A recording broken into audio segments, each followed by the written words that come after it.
Shadows of suspicion. The grandfather clock in the hallway struck 3, its deep chimes echoing through the cavernous Vazano estate. Alara Thorne paused her dusting, counting each resonant toll as it vibrated through the mansion's west wing. 3 in the afternoon meant she had exactly 2 hours to finish the remaining rooms before dinner preparations began.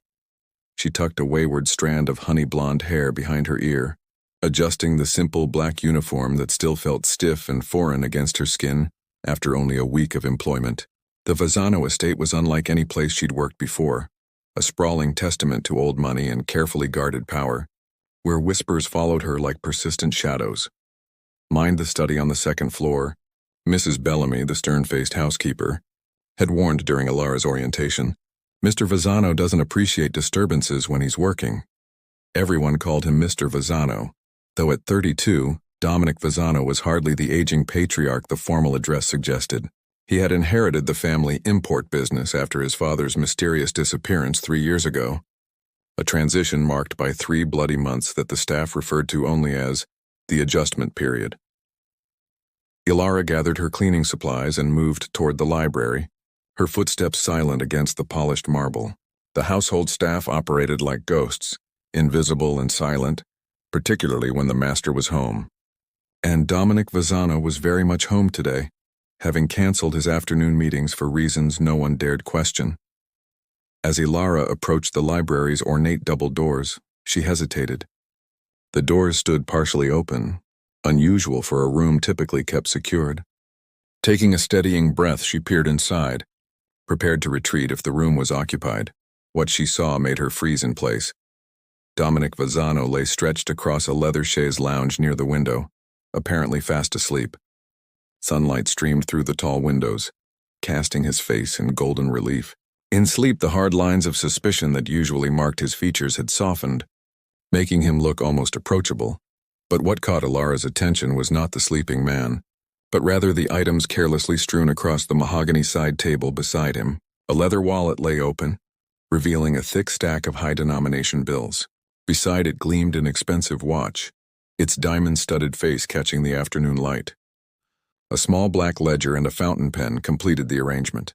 It looked staged. Deliberately so, Alara remained motionless in the doorway, her mind racing. In her week at the estate, she had already noticed the tests, the seemingly forgotten jewelry in the bathroom, the misplaced cash in bedrooms she was assigned to clean. She had heard enough whispers from the other staff to understand what happened to those who failed these little tests of character. They simply disappeared. Taking a deep breath, Alara entered the room with measured steps. She would clean around him, disturbing nothing. She placed her caddy down with practiced care, ensuring it made no sound against the polished hardwood. As she worked, dusting shelves and straightening books, she kept Dominic in her peripheral vision. Something about his breathing pattern seemed too measured, too controlled for genuine sleep. The realization sent a chill down her spine. He was watching her, testing her, waiting to see what she would do when she thought no one was looking. 20 minutes passed in this silent dance. Alara cleaned methodically, never once approaching the table with its tempting display. As she prepared to leave, she noticed goosebumps on Dominic's exposed forearm. The afternoon had grown cooler, and the library's air conditioning was notorious for its efficiency. Without thinking, Alara retrieved a cashmere throw from a nearby armchair. With the gentleness developed from years caring for her ailing grandmother, she carefully draped it over Dominic's sleeping form. "Rest well, Mr. Vazano," she whispered, gathering her supplies to leave. Behind her, Dominic's eyes snapped open, dark and surprised. For the first time in years, someone had genuinely surprised him. Not by stealing, which he had expected, or by ostentatiously ignoring his possessions to prove honesty, which he had seen before, but with kindness. Unexpected, unprompted kindness. As the door closed silently behind Alara, Dominic sat up, the soft blanket pooling at his waist. He stared at the space she had occupied moments before, a strange feeling unfurling in his chest. Franco, his security chief, stepped out from behind the heavy curtains where he had been stationed to observe the test. "Well?" Franco asked, his tone suggesting he already knew the verdict. "Do we keep her or remove her?" Dominic traced the edge of the blanket with his fingertips. remembering the gentle way she had placed it over him. "We keep her," he said finally, his voice holding a note of curiosity that hadn't been there in years. For now, neither man could have known that this simple act of kindness would alter the course of everything to come. Dangerous Mercy Dominic Vazzano was not a man accustomed to second-guessing himself. Decision-making came naturally to him, swift, decisive, and typically final. Yet for the past 3 weeks he found himself watching Alara Thorne with growing fascination. "You've been distracted," Franco remarked during their weekly security briefing. They sat in Dominic's study, the heavy curtains drawn against the autumn rain that lashed against the windows. "The Moretti situation requires your full attention." Dominic's fingers drummed against the polished mahogany of his desk. The Moretti family had been encroaching on Vazzano territory, testing boundaries in a way that demanded response. "The Morettis will be handled," he replied, his tone making it clear the subject was closed. "What did you find about her background?" Franco didn't need to ask who her referred to. "Nothing suspicious. Grandmother died 6 months ago after a long illness that drained their savings. No criminal record. No suspicious connections," he hesitated. "But that doesn't mean there isn't something we're missing. You don't trust her?" "I don't trust anyone," Franco countered. "And neither should you." Later that evening, Dominic found himself wandering to the kitchen, drawn by the scent of something baking. The household staff typically retired early, leaving the massive house in silence. Yet tonight, the kitchen glowed with warm light. He paused in the doorway, watching Alara as she worked. She hadn't noticed him yet, humming softly while she removed a tray of cookies from the oven. The domesticity of the scene struck him as oddly intimate. "I didn't realize baking was among your duties," he said, stepping into the light. Alara startled, nearly dropping the tray. "Mr. Vazzano, I'm sorry She composed herself quickly. Mrs. Bellamy approved it. "Tomorrow is Giuseppe's birthday." He mentioned missing his mother's almond cookies. So Giuseppe was their 80-year-old groundskeeper, a fixture on the estate since before Dominic was born. "You baked cookies for Giuseppe's birthday," Dominic repeated slowly, as if trying to make sense of the words. A flush crept up Alara's neck. "I hope that's all right. I used my own ingredients." The earnestness in her expression did something strange to Dominic's chest, a tightening he couldn't name. Before he could respond, his phone vibrated with an urgent message. "Carry on," he said abruptly, turning to leave. At the doorway he paused. "Giuseppe is allergic to cinnamon." "Not severely, but it makes him uncomfortable." Alara's smile was genuine. "Thank you. I'll remember that." It was well past midnight when the security alarm blared through the mansion. Dominic was in his office reviewing ledgers when the first shots rang out. The Moretti family had made their move more boldly than anticipated. "Sir, we need to get you to the safe room," his security detail insisted, but the attackers had come prepared, cutting off their primary escape routes. Gunfire echoed through the east wing as Dominic and 2 guards made their way through the service corridors. A bullet caught one guard in the shoulder, spattering the wall with blood. "This way," Dominic ordered, taking a sharp turn toward the kitchen's back exit. As they rounded the corner, they ran directly into Alara, her eyes wide with fear, still dressed despite the late hour. "Mr. Vazzano," she began, but was cut off by the sound of approaching footsteps. "Go," his remaining guard urged. "I'll hold them off." Before Dominic could protest, Alara grabbed his wrist. "Not that way," she whispered urgently. "They have men by the garage. Follow me." Instinct told him to question her, to wonder how she knew where the attackers were positioned. Logic demanded caution.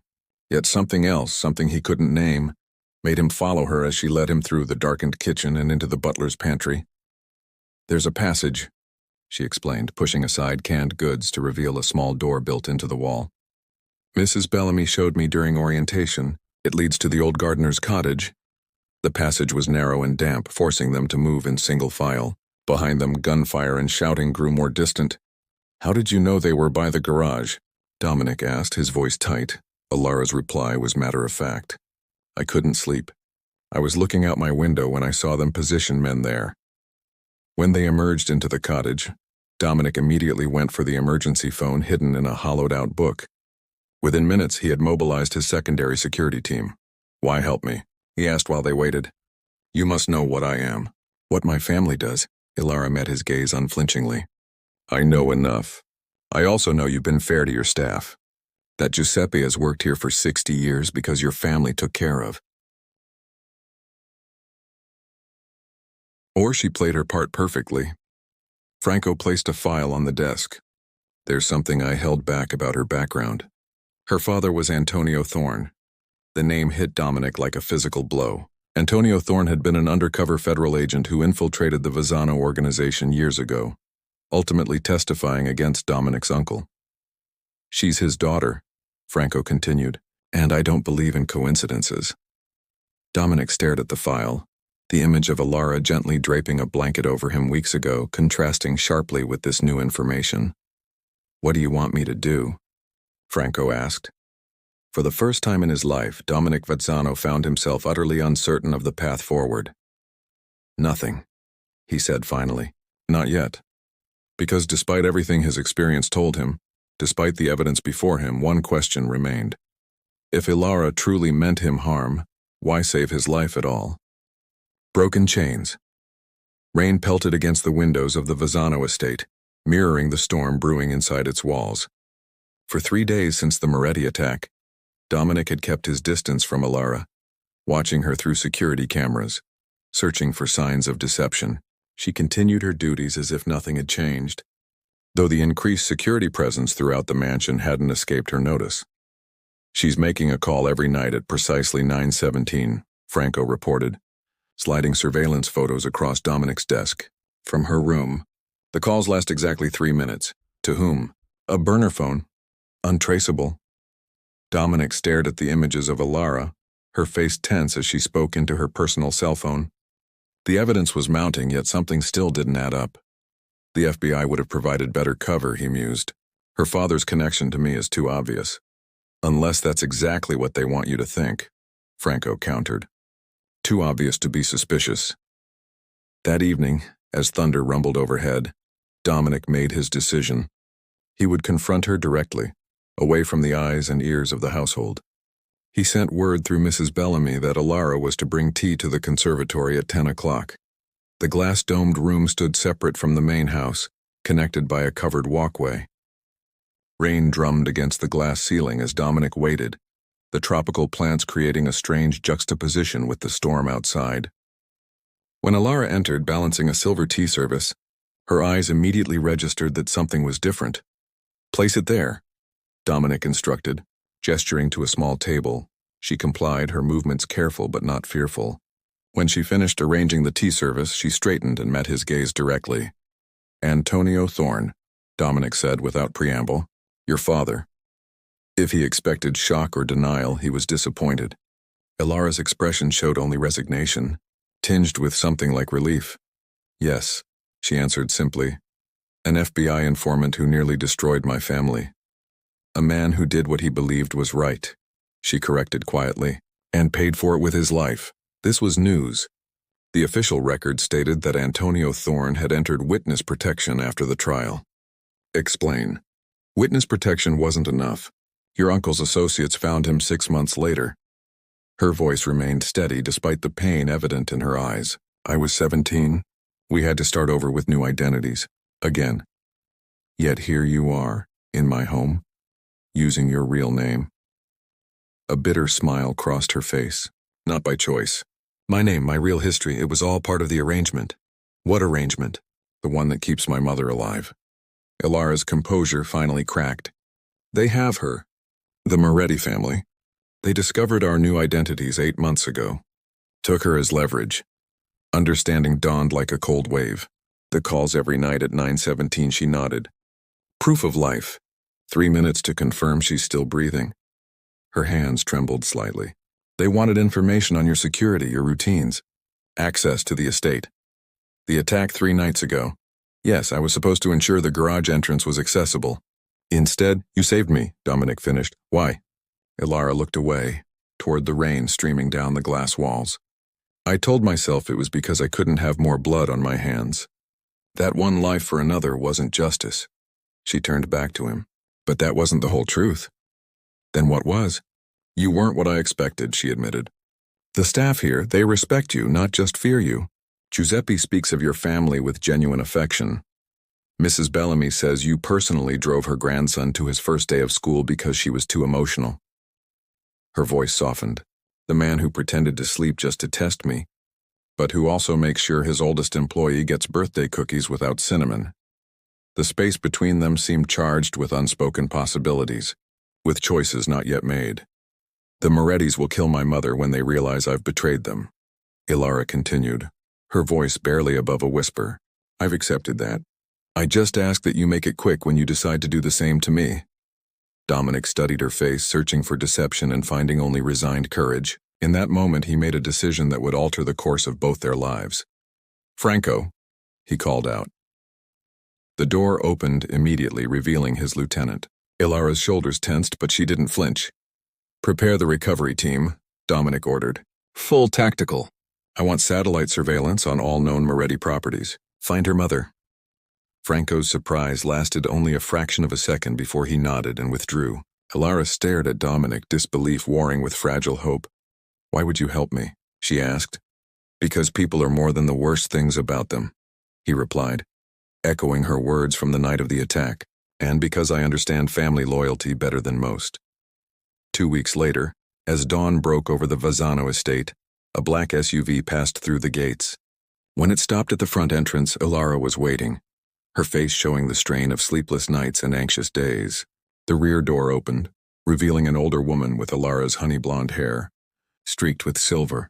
Mom, Ilara breathed, rushing forward to embrace her. From his study window, Dominic watched the reunion. Franco stood at his side, his expression inscrutable. The Morettis won't forget this, Franco warned. You've started a war. No, Dominic corrected. I've ended one. Later, when Ilara came to his study to express her gratitude, the usual barriers between them, employer and employee, criminal and civilian, Vazzano and Thorne seemed less insurmountable. What happens now? She asked. Dominic considered the question carefully. That depends on you. Your mother will be safe. I've arranged new identities, a place far from here. You're free to join her. And if I chose to stay, the question hung between them, weighted with implications neither was ready to fully acknowledge. Then we would have to trust each other, Dominic said carefully, despite every reason not to. Ilara's smile was small but genuine. Trust has to start somewhere, even in the dark. Outside, the sun broke through clouds that had lingered for days, casting golden light across the study. Neither Dominic nor Ilara could know what challenges awaited them, what compromises would be necessary, or whether two people from such different worlds could build something lasting from such broken beginnings. But as Ilara reached across the desk and, for the first time, took Dominic's hand in hers, one thing became clear. In a life built on power and control, the most dangerous risk of all might be allowing oneself to hope. Part 4. Uncharted Territory. Spring came to the Vazzano estate in a riot of colors. The gardens, under Giuseppe's watchful care, bloomed with renewed vigor, much like the tentative peace that had settled over the household in the 4 months since Ilara's mother had been rescued. Catherine Thorne had initially refused to leave without her daughter, but eventually accepted Dominic's arrangements for her safety, a small coastal home in Portugal, far from the reach of both the Morettis and federal authorities, with a new identity and sufficient funds to live comfortably. You could have joined her, Dominic remarked to Ilara as they walked the perimeter of the estate, a ritual they had fallen into on Sunday afternoons. You still could. Ilara's position in the household had evolved into something undefined. No longer merely a maid, not quite a confidant, she existed in a liminal space that confused the staff and irritated Franco. Mom understands why I stayed, she replied, bending to examine a cluster of early tulips. What remained unspoken was the complexity of her choice, how remaining at the estate allowed her to ensure her mother's continued protection, but also acknowledge the undeniable pull she felt toward Dominic himself. The Morettis have been quiet, Dominic observed. Changing the subject. Too quiet, Ilara agreed. Her time within the Vazzano inner circle had taught her that such silence usually preceded violence. When they reached the rose garden, Dominic paused, his expression uncharacteristically hesitant. There's something I need to discuss with you. Before he could continue, Franco appeared on the garden path, his face grim. Interruption, boss. The Colombians are here. Early. Dominic's expression hardened immediately, the vulnerability of moments before vanishing behind the mask of the Vazano air. "We'll continue this later," he told Ilara before following Franco toward the house. That evening, as Ilara arranged flowers in the dining room for the following day's luncheon, she overheard heated voices from Dominic's study. "It's a trap," Franco insisted. "The feds have been watching the Colombian shipment for months. Backing out now would cost us the South American corridor entirely," Dominic countered. Dominic's expression darkened. "Eavesdropping, Ms. Thorne?" "Concerned," she corrected. "If they have evidence connecting you directly to this shipment, it would be unfortunate," he finished for her, "but hardly unexpected in my line of work. You could walk away from this deal," his laugh held no humor, "and demonstrate weakness to both the Colombians and the Morettis. The resulting power vacuum would create more bloodshed than this one shipment ever could." Ilara leaned forward, her voice urgent. "There are other businesses, legitimate ones, that could launder my family's money." Dominic interrupted, suddenly harsh. "Let's not pretend about what I am, Ilara. What my family has always been." The use of her first name, rare despite their evolving relationship, emphasized the gravity of the moment. "People can change," she insisted. "Some things are generational," he countered. "Written in blood." The grandfather clock in the hallway chimed midnight, breaking the tension. Dominic rubbed his temples, suddenly looking exhausted. "You should get some rest," Ilara suggested, rising to leave. "The thing I wanted to discuss earlier," Dominic said, stopping her. "I've been considering my father's old property in the Berkshires. It's isolated, secure. If things with the Morettis escalate," he paused, "I want you to consider relocating there temporarily." The implication was clear. He was trying to move her to safety, away from whatever storm was brewing. "Running isn't really my style," Ilara replied softly. "I think I've demonstrated that." Their eyes met, mutual understanding passing between them. Dominic rose and crossed to her side, close enough that she could smell the subtle notes of his cologne. "You're the first person in years who has seen me as something more than the Vazano heir," he admitted, his voice low. "I find I'm not willing to risk that perspective being extinguished." Before she could respond, the study door burst open.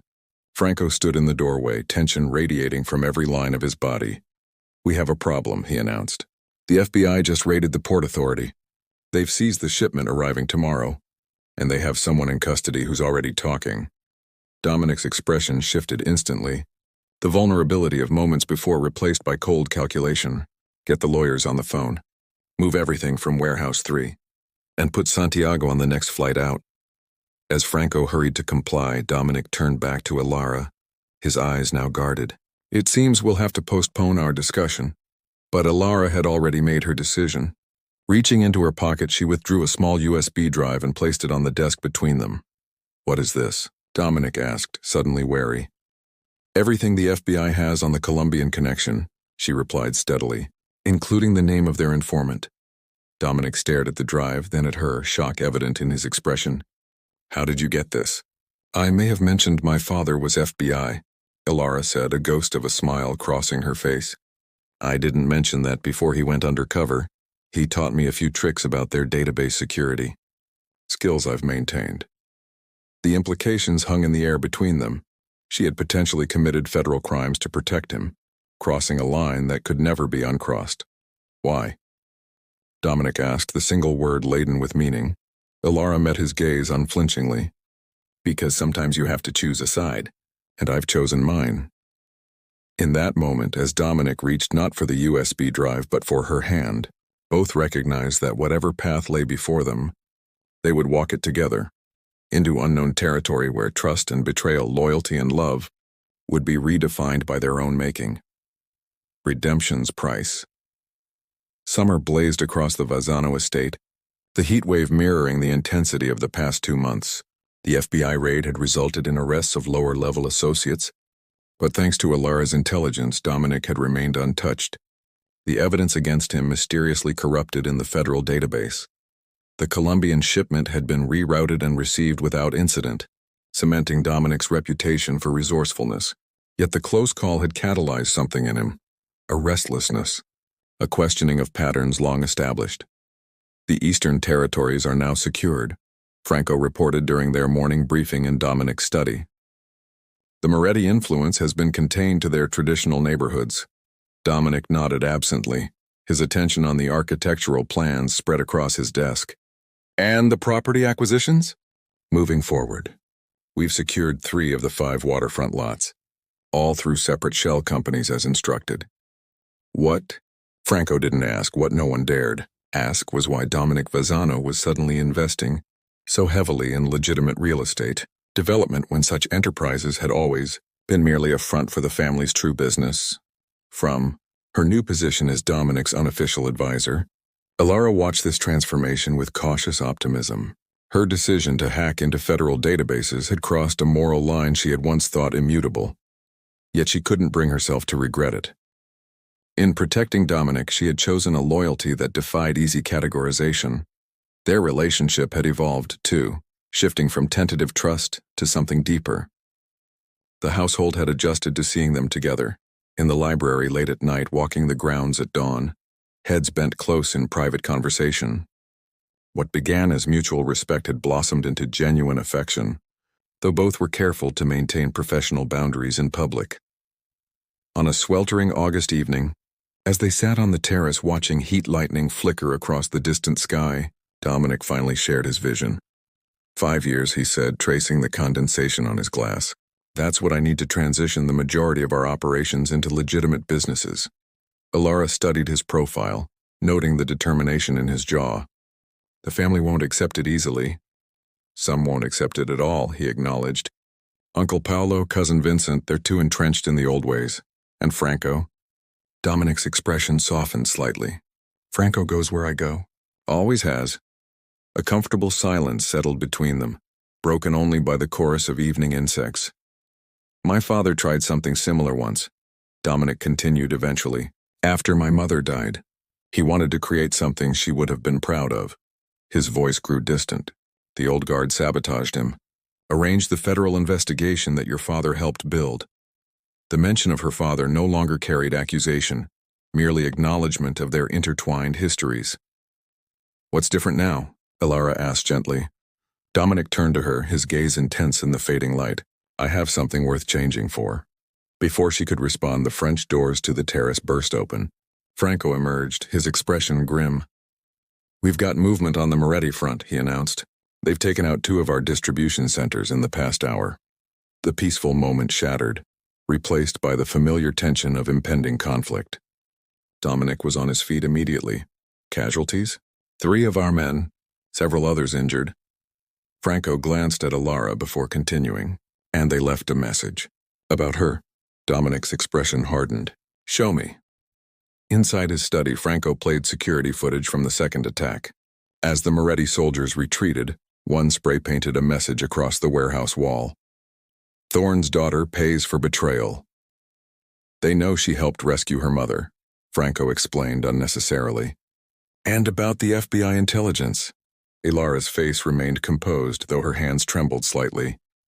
They were always going to come for me eventually. No. Dominic's voice was steel. We end this now, permanently. What followed was a night of strategic planning, of mobilizing soldiers and securing territories. By dawn, the Vazzano response was ready. A coordinated strike against key Moretti operations that would cripple their organization for years. As Dominic prepared to leave with Franco to oversee the operation, Alara stopped him in the foyer. This isn't the path forward, she said quietly, mindful of the men waiting outside. This is the old cycle repeating. They threatened you directly, Dominic replied, his voice tight with controlled fury. That cannot stand. And after you destroy them, what about the next threat? And the next? She placed a hand on his arm. The legitimate business you're building won't survive if it's founded on more bloodshed. Dominic's expression wavered, the conflict within him visible for a brief moment before his resolve hardened again. I won't risk your safety. Then let me offer an alternative. 3 hours later, Dominic sat across from Victor Moretti himself in the neutral territory of an abandoned church. Each man was accompanied by 2 guards, the tension palpable in the dusty air. You requested this meeting, Victor began, his silver hair gleaming in the light filtering through stained glass. Unusual considering our family's history. Times change, Dominic replied evenly. And smart businessmen adapt. Victor's laugh was cold. If this is about the message we left, understand that debts must be paid. The Thorn woman is under my protection, Dominic interrupted. Permanently. That's non-negotiable. Then we have nothing to discuss. On the contrary. Dominic placed a leather portfolio on the pew between them. We have a business proposition that benefits us both. Victor hesitated before opening the folder. Inside were architectural plans and financial projections for a massive waterfront development, the very project Dominic had been quietly assembling. The Eastern Harbor development, Victor said. Recognition dawning. City planning has blocked this for decades, because no single entity could acquire all. My father was alone, Dominic countered. I'm offering a united front. As the meeting concluded with tentative terms established, Dominic returned to find Alara waiting in his study, tension evident in every line of her body. They've agreed to consider the proposal, he told her. Victor will bring it to their council tonight. The relief in her eyes was palpable. And the other condition? Accepted, though not without reservation. Dominic moved to the window, looking out over the estate grounds. This path, it's uncertain. Dangerous in different ways than what I'm accustomed to. Alara joined him, their reflections overlapping in the glass. Most worthwhile things are. If we succeed, everything changes. For the organization, for everyone connected to it. He turned to her, his expression open in a way few ever witnessed. For us. The question in his voice was unmistakable. Alara reached for his hand, lacing her fingers with his. I crossed lines I never thought I would for you, she admitted softly. Not just because of what I felt, but because I saw the man you could become if given the chance. Dominic brought her hand to his lips, the gesture both tender and reverent. Then help me become that man. As twilight settled over the Vazzano estate, two figures stood silhouetted against the library window, their shadows merging into one. Inside, plans for a new future took shape, one built not on the broken foundations of old vendettas, but on the promise of redemption, however complicated and uncertain its path might be. For in the end, trust given against all odds might be the most revolutionary act of all, more powerful than violence, more enduring than fear, and perhaps, just perhaps, strong enough to break the chains that had bound their families for generations.